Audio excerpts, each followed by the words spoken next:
maybe I didn't hear from God. Maybe I didn't hear from him correctly. Hey, welcome back to the Church Staff Book Club. My name is Jonathan Malm. And my name's Jason Young. We are now into our third book. Our first two books were the Comeback Effect book Jason and I wrote together.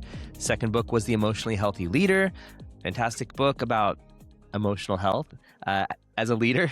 But we decided to go a little different direction. Our goal is to kind of get some breadth with these books, to get leadership, practical, emotional health, all sorts of different topics that can help us, because we believe that, we learn better when we learn together, and we should be learning more than just specifically what applies to our job, specifically what applies to our current problem. But hopefully in exploring these books, we can figure out some really practical ideas, some really good contextual ideas that work for us for what we're currently dealing with. So our third book is How to Get a Return on Failure by John Maxwell. A few of you have probably heard of him. He's a good dude. This is his latest book, and we decided that let's just do a current one. We've done some older ones.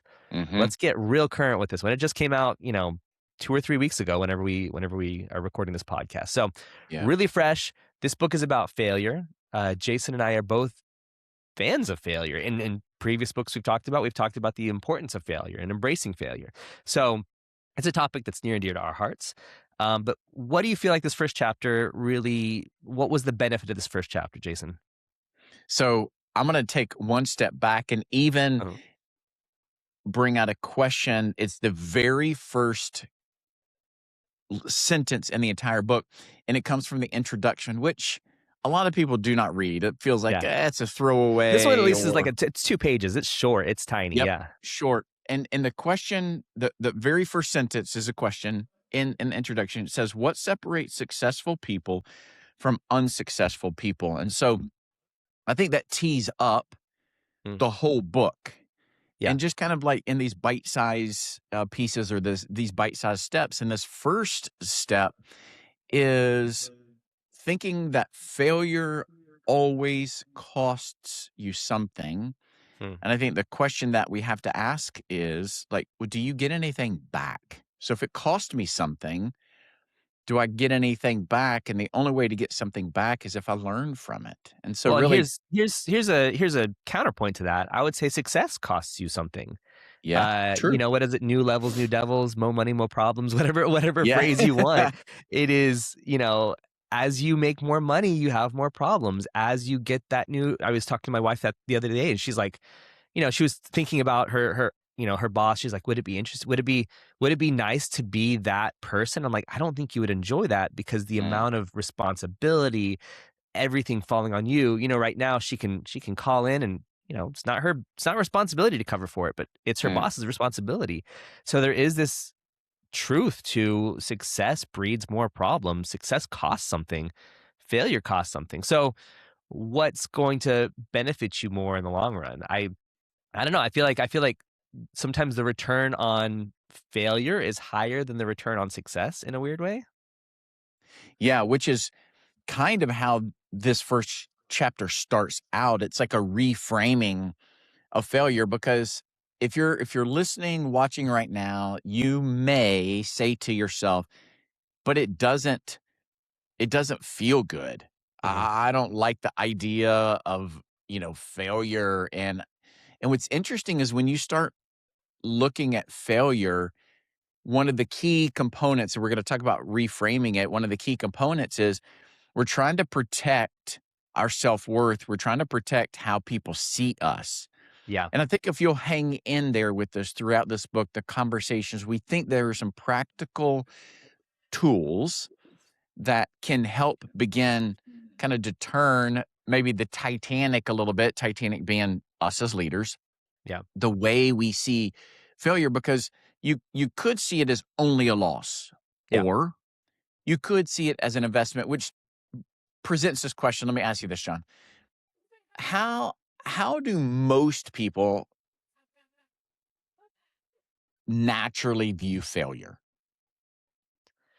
I think most people assume that failure is a final instance. I mean, we've all heard the sermons about failure is not futile, is not final, is not, like the 3 F's of failure, right? Yeah.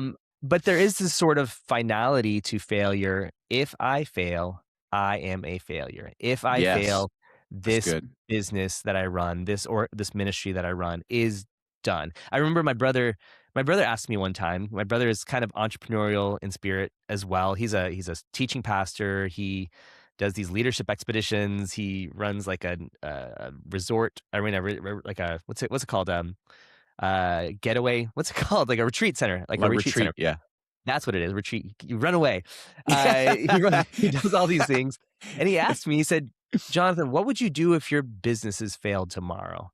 Mm, And I was like, "I'd probably just go work at Starbucks and then start something new." And he was like, "That, whoa, like that start something new was kind of like revolutionary to him because he's like, oh, you just like brush off the failure and move on to the next thing."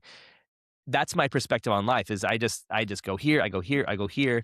He was coming from with the perspective like if I fail, it is done. Now what? What's the next season? But I'm like, it's just the opportunity to start something new. And that's easy for me to say, or that has been easy for me to say in the past because largely my projects have been run by myself. I run a blog, I run a website, I start a company, and it's me, maybe a business partner, mhm, you and me, Jason. It's us two. There's not a lot of stakeholders in it, right? mhm, Sunday Social, the company that I run, has grown to a point where there are a lot more stakeholders now. If Sunday Social fails tomorrow, there are 6 or 7 or 8 people that now need to scramble to find a job, right? Like there's mm, the stakes do get higher, and that's yeah, I think sometimes why failure becomes more scary is, it's easy to fail when you're in college and you're a startup and you're just like, just I want to start this ministry. I want to start a teaching, I want to be an evangelist. I want to just, work with people. And now suddenly you've had some success and now you have people that are relying on that success. And I think that's sometimes the fear. So there's yes, the fear of it being final, but also because there is a final element for some of these people. Like if they're benefiting from your risk, the failure can be final for them if it's one of those complete failures, you know? yeah, yeah. I think that's a great point, and I think that's what this conversation is about. That what if Mhm. failure isn't final? It may feel that way, and I think that's a whole another conversation. Yeah. Is separating the emotion of it from the truth of it, right? And where are you drawing your conclusion from Yeah. feelings or from the facts? And so, and the one thing that you said I think is so huge is separating the failure of something from your identity, Yeah. right? And that they're not the same. You are not a failure. That thing that you did, the idea, the Mhm. business, it might have failed for 1 or 10 reasons, but that is not defining your identity that you are a failure. Again, it may feel like that, but I Yeah. think this conversation is like, what do the facts say? And unpacking that. Okay, so let me ask you a little bit of like a step forward question. What could shift? So if most people naturally view failure like you just described, what could shift if I were to start viewing failure differently? Yeah, one of his 7 points in this first chapter, was, let me see, focus on the big game instead of the blame game. Mm, That's nice and clever, right? But yeah. for me, I Which think he's of the great at big doing. He's got these yeah, little he's so good at it. oh, I yeah. think of the big game as being important. So I always kind of equate, business, everything that I do almost to fencing. I don't fence, but I think I know the concept. It's, the idea Maybe is that that you should kinda be an episode. me learning Jonathan to fence. yeah, fencing would be a remarkable episode. I'm here for it. Yes. We'll schedule that. But, Uh-huh. fencing, the idea of fencing is you're kind of testing your opponent for weakness. You're testing, you're yes, you were actively in the game, right? You were actively in the battle, if you will. But the point of fencing is that you're testing, you're trying, you're adjusting, so every poke that I have, I don't necessarily overcommit myself initially. until I've decided that like, oh, that is the thing. This is the strike. I have done the work to discover that this is my strike, right? So there's a little bit of conservativeness, but you're still risking. Every time you're risking whenever you go in for a swipe, because they can swipe back, right? So I think of that with business. I do tons of tiny risks every day. I try something. Sometimes it works, sometimes it doesn't. I think so often we assume risk is one big thing. It's when we go all in with our chips. It's when we, whatever analogy you want to use, Mm-hmm. we think of it as a one big risk. And if we Mm-hmm. fail, it is that. And I think maybe this book is hopefully helping us take the mental shift of is like, no, risk all the time, fail all the time, learn all the time. And then when it comes to that time to go all in or to fully commit yourself to that strike, you have done the work, you have learned the stuff to know, okay, this risk is worth going all in. This risk is worth committing myself fully to. I think that's the big thing, right? And I think that's what, like, whenever I think of my team, we're constantly taking tiny risks here and there. We'll launch a new thing and, oh, it didn't work. We'll launch Mm-hmm. another thing. Oh, that didn't work. And, some of it's led by me, some of it's led by my team. And I don't really care if they fail. Like let's try let's try those Mm-hmm. little thrusts and see where the market weakness is or whatever you want to call it. Right. And I think that's the big thing is if you start to shift your mind to make tiny failures to regularly fail or regularly try, I guess, it's not so scary when then you need to go all in. So if we need to make a massive change with Sunday Social, like, hey, this could be the big risk. Yeah. We're kind of in that stage right now. We're taking a big risk. Will that fail? I think we know enough to know that it won't, but it's always a Yeah. risk, right? And if it does, ultimately Sunday Social won't fail. We'll start something new, right? Like we'll pivot, we'll adjust, but it's never final.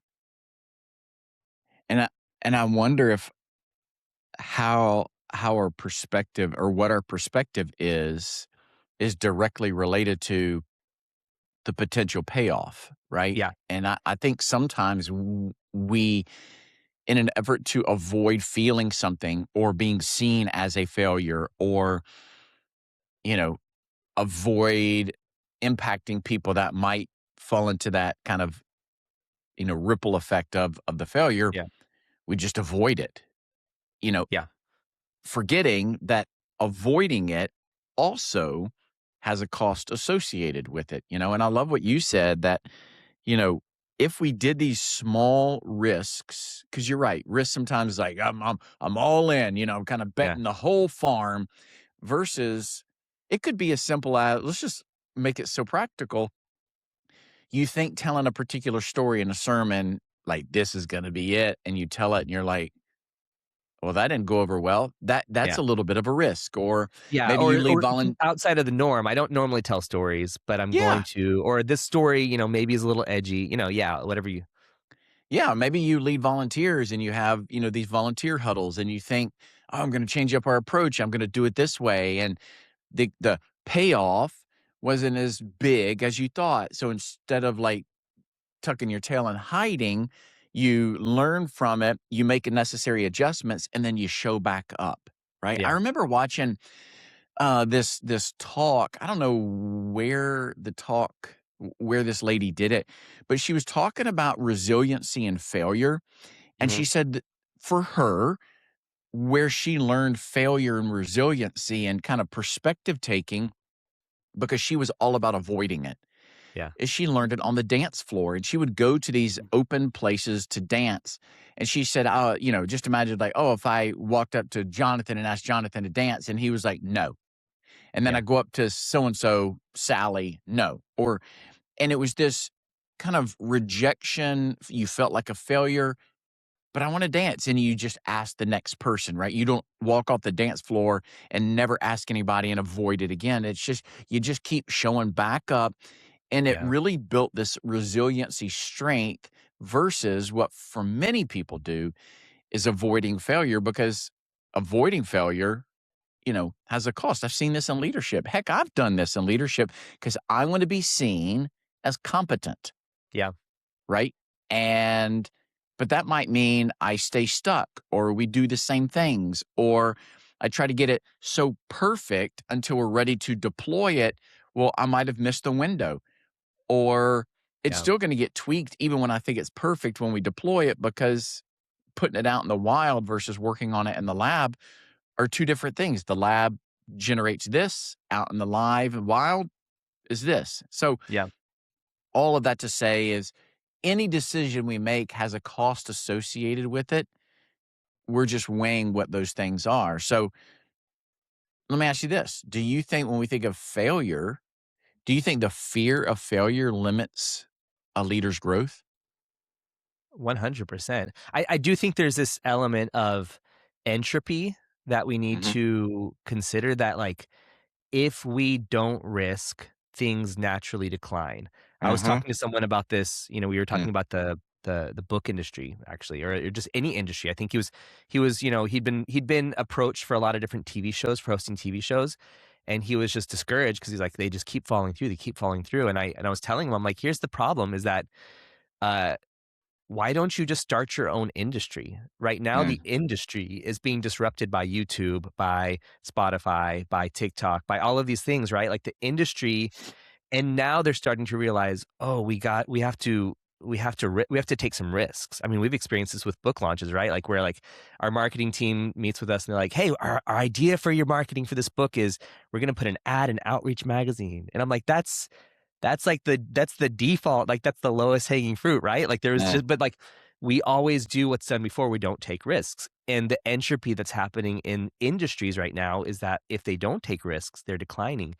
And mhm, the time to take the risk is before the decline. So for the leader, the time to take the risk is before things are on the downward trend, right? Yes, there's still, you can still take that risk and salvage the ministry or salvage the whatever, but you do. I don't think you realize the harm that not taking risks does to you until things start going badly, and then you realize, "Oh, I'm behind the curve. I did not mm, take the risks early when I should have." I'm trying to teach my son that right now, right? Like in school is the safest place to fail. I think we've mm. grown up with like the F is the bad thing, the A is the good thing. If you get an A, you get ice cream. If you get an F, you just are shoved. Your face is shoved into books, right? But like school is the safest place to fail. Like that's how it should be. But we've made it such a scary thing. If you fail this, if my son fails kindergarten, nobody cares, honestly. Like it really doesn't matter. But like for me, as a parent, my son failed kindergarten. That's horrible, right? I think it's a matter of reframing Mm, all of failure as a good thing. But here's a question I have for you, because I think this, as I was reading this again, for me, failure is like, okay, 7 stakeholders, 8 stakeholders. My customers, if Sunday Social goes down tomorrow, it doesn't really matter, right? Like mhm, customers will find another thing, right?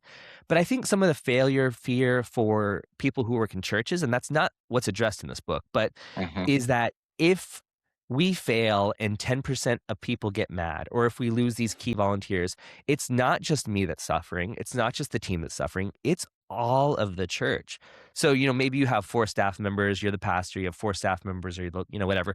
But then you also have 500 stakeholders that are in the church. They're not just customers. They're not customers. mhm. Like it hurts when you fail and they feel the blowback of that. And I think that's the fear, right? If you're working in churches, it is not a small thing to fail. Yeah. It is a big thing. What would you say? What would you say to that? Because I feel like that's the tension that I imagine people would be having when reading this book.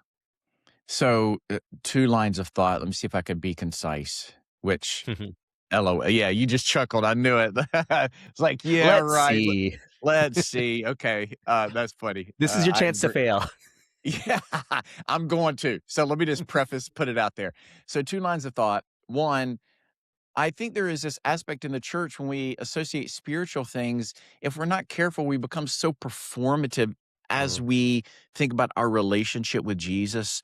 If this doesn't go perfectly, or if I fail, then he is going to look at me like, seriously, dude, you're yeah. such a failure. Right. So we create this It's a performative flawed view of story. God, right? That's right. Yeah. That's right. And so we have this performative story track and we put that on him, and I think that is erroneous. So that's a line of thought that we need to address and work on. The other line of thought is maybe like how we do it. Let me see if I can illustrate it this way. I remember maybe I've told these stories, or this story at another episode. But I remember I was leading 900 volunteers. There was a decision that needed to be made that I wanted to make. And this sounds like a simple decision. Instead of, and I inherited this, they were on an every 3-week rotation. I did some research. I did some survey, figured all that. If I could get down to FYI, 2 we weeks. put this in our book. I think this was Likeable Yes. Leader. We put this in. Yes. We did illustrate this Yeah. somewhere. Yeah. So I thought, well, let's reduce that to every 2 weeks. Well, this was a major risk because Mhm. they had never done this before. You I increased the amount of times you're requiring them to volunteer, which is 7 like times. the opposite of what people tend to do. That's right. And I it's wanted not this because you were would lacking in volunteers either. It Nope. wasn't that, right? Yeah. Nope. No, it was, I knew if we could increase repetition, we could increase what we know, and our practice means we are doing it better. It builds better community and relationship because I see you. Because imagine if we're in a 3 weeks and I don't see you because you're sick or traveling for one, now it's 6 weeks, right? So Yeah. it's like, all right, let's shrink that a little bit, which means asking you to show up 7 more times annually, right? That's not a lot So if you put it in those terms. That's not a ton. it's not, but when I rolled it out on the first day, 210-ish volunteers quit. So the risk was, what That's like will a people, 25% or something. That's 25, 30%. That's a huge strike. and people were emailing the pastor, and you need to get rid of Jason. And what do you think? And one guy was like, do you know how much I give to this church? And, on and on. Probably much of what some of you listening or watching have experienced. It's scary. And you know what? Yeah. In that moment, I felt scared too. But I knew the risk had to be made. You say, well, is that the end of the story? No, it was for a little bit. And it felt like, man, I'm in trouble. Yeah. Fast forward 90-ish days or so, and we ended up working really hard, and we added back to the team about 350 volunteers. You say, well, that's a scale I'm not familiar with. The numbers are a bit irrelevant. It's the Yeah. idea that I didn't see the end of the story when was at the beginning, that I knew a decision had to be made, and it was risky. Yeah. And so stepping into that, realizing this is what the team needs, not knowing the end of the story. And could I have done some things better? Yes, 100%. That was on me. Communication, rollout, things of that nature, right? So the risk was worth it. And what I learned is I could have done a better job with the timing of it, the rolling out of it, kind of prepping certain groups of people with it, that kind of thing, Yeah. a little bit better. But the risk was worth it. Our numbers increased. Our performance, you say, well, performance, that sounds very secular. The way we showed up for guests, the way volunteers showed up for each other, all of these things got better by simply increasing the repetition, right? Yeah. Shrinking, the gaps in between volunteering. So nonetheless, it was a risk for me, but it was worth the risk. And so I think about this. You can't grow without friction. And Yeah. I think for me, the friction was I needed to take the risk to feel the friction so that I could experience the stretching, and take the risk. And there were some moments, some things I failed in along the way, but the risk overall was worth it. Well, and I think true humility, not false humility, but true humility goes a long way in creating grace for these moments. Mm. I mean, there's so many times that we take a risk with Sunday Social, and I'm like, hey, let's do this. I really think it's going to work. I could be wrong though. Let's go through this together, right? Like, so like Mhm. what I do is I share the burden a little bit, but I share the, like, hey, this could fail. Like, it's okay. And I think that goes a long way. I think a lot of times we make, in our desire to be visionaries, in our desire to be, like, hey, we're going to do this. We're going to launch this new service, and it is going to work because we're going to reach new people. Like I especially think of churches launching a Saturday night service, right? Mm. Saturday night services are a tough thing to launch because, people tend to think of church attendance as Sunday morning, right? So Right. you're basically building from scratch a Saturday night service. There's not a lot of people that want to go to a Saturday night service initially. And it's only whenever you've had it for like 6 months that like, oh my gosh, Saturday's amazing, right? But like that launching that, you're visionary, we're going to reach new people, but like you don't. And then you Mm, say, okay, what do you do? What do you do at that point? Do you say like, oh, like God was wrong. God showed me this vision. Like, what do you do? And mm, just say, I might have heard wrong, but that humility goes a long way. But I think also the other key, and you kind of alluded to this in what you were saying, is that failure is not full. So first of all, you didn't fail. That was a success ultimately. You regained a bunch of people back, but there were little moments of failure. And I yeah. think that so often, we have tiny failures here, tiny failures there. Sometimes the failure feels pretty central, but maybe some other things actually did work out. Some other things were successes in that failure. And I think just seeing that way, again, it's not so often we think of failure as like putting all the chips in and then the other person had a royal flush. I don't Yeah. do poker. I don't know what this is, right? I've heard Yeah. this. But the other person wins and we've lost everything and now we're bankrupt. Like we think of it as this full failure, but that's not how life works most of the time. Yeah. It's not an Yeah. all or nothing situation. And I think that could hopefully take some of the burden off for people. And so another thing that another portion of this book that I liked, or this first chapter, was this idea of planning for failure that he said. Mm, Um, and I had some pushback because planning for failure sometimes can feel like anti-faith, right? yeah. Like Peter, when he stepped out of the boat, did not plan for failure. He didn't have floaties on just in case it didn't work out Yeah. walking with Jesus on the water, right? So what's the balance of planning for failure and having faith, especially in ministry, where sometimes we feel called by God to do something? And we hear the stories of like, God told me to do this, and if it didn't work out, I had nothing to fall back on, right? Like, what's the balance there? What do you think the balance is there? Yeah, it is interesting because if you just hearing the phrase plan on failure, you're like, so does that mean I leave room for it? I expect it. It's not going to be He kind of excellent. tees it up as having almost like a backup plan or like a Yeah. get out of jail card, or something to like what's going to happen if things don't work out. Like it's almost like a backup plan, a plan B. Yeah. I think part of this goes back to what you said earlier. I think when we put something out, we expect that thing that we're putting out to be final, a Hmm. final version, you know, a final, um, like if you're writing a paper, nobody really loved creating a rough draft. Just let me write the final paper and turn it Yeah, in. Right. And so that's when we me. think about a plan B, it's not like, well, I'm going to create something plan A and then I'm going to create this whole other thing plan B. Part of Mm, it is, I think, is the posture we have to what we are creating, that we realize what we're putting out there isn't final. And it is in essence a draft. And if when we think about it that way, it allows us to begin to think about this plan B or this other version that is going to come, an informed version that is going to come from maybe the first version. that's a really And good way to look at it. so, yeah, so it's like I'm putting this out there.